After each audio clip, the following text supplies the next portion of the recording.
I love Australia because Australia gave me everything I ever could imagine. When I come here, my mates used to write to me once a month because there wasn't telephones. And they told me, what is this Australia? Kangaroos and a desert. And I said, boys, you know, you heard about heaven. Heaven is nothing compared to this, my country.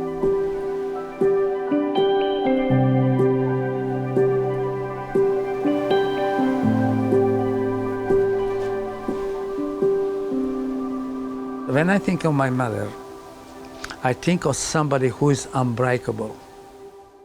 The house what we had was burned by Germans and Italians, and communists killed her husband. So she was left with 7 kids, no house and no husband. And to keep us together and to keep us alive, you know how much she worked day and night, never stopped and never complained. The one thing that I never forget, when I was begging for food when I was about 6, 7 years old, and I was so scared, I was holding to her skirt. And she always tell me, Sina, don't worry, we'll be fine. I got my family, I got my health, and love of my family is more than important than anything else.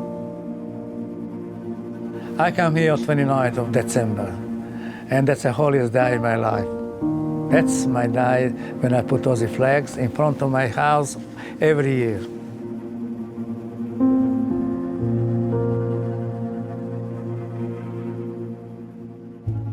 We met at a wedding. His brother-in-law mentioned to him that there's a nice girl, you know, she comes from a good family. So he asked me to dance. I said to my mother, I'm going out for coffee with him. My mother said that I have to be home by 10 o'clock because I'm going to work the next day. So we went to have our first coffee, and I could see Ivan looking at the watch the whole evening. And he brought me home right on time.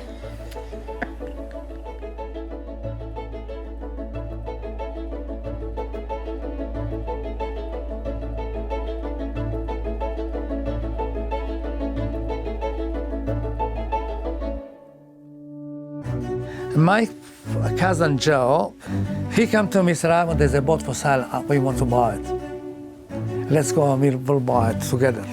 And there was somebody else who was bidding for it.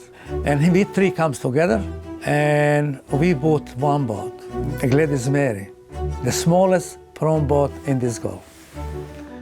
When I saw that boat, that prawn trawler, you know, that's what I wanted. That's what I wanted to do. Always in the back of my mind, one day, you know. I told Dad, I said, I want to go fishing. He said, you're not going fishing until you get a trade. It came towards the end of my apprenticeship and got my ticket, and I said, all right, Dad, I want to go fishing. And he said, you're not going fishing there, you got to go do a business management course. I said, oh my God, there's going to be a thing every time I finish the next thing, there's going to be another thing and another thing, and finished what I did, what I could, and finally Dad said, all right, you ready to go fishing? And I remember Dad saying to the guys, my son's going to be coming on here. Just because he's my son doesn't give him any special privileges. So that sort of gave the guys a green light to go hard on me. I never tell him what to do when he's on the sea. When he comes here, I tell him how I want the boat to be looked after. But I never tell him, you have to go there, you got to fish there. No, that's his senses. His feeling will tell him what to do. I can't teach him that. Because I saw so many young people that dictated by the peers or fathers, and they got lost. They got scared to do anything, and that's no good.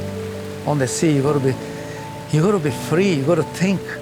It might be really good down there. If you're really feeling going there, you got to go there.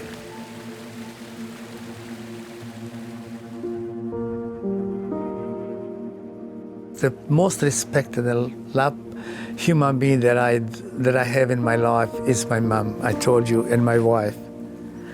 After her name, which she's Josephine College, Josephine Kai. And I just said, this is only like a tiny little bit. that you'll stay here forever. And that was after my dearest mom. Dad, I don't know. I told you, I just don't know him. I haven't got even the picture of him because everything was burned.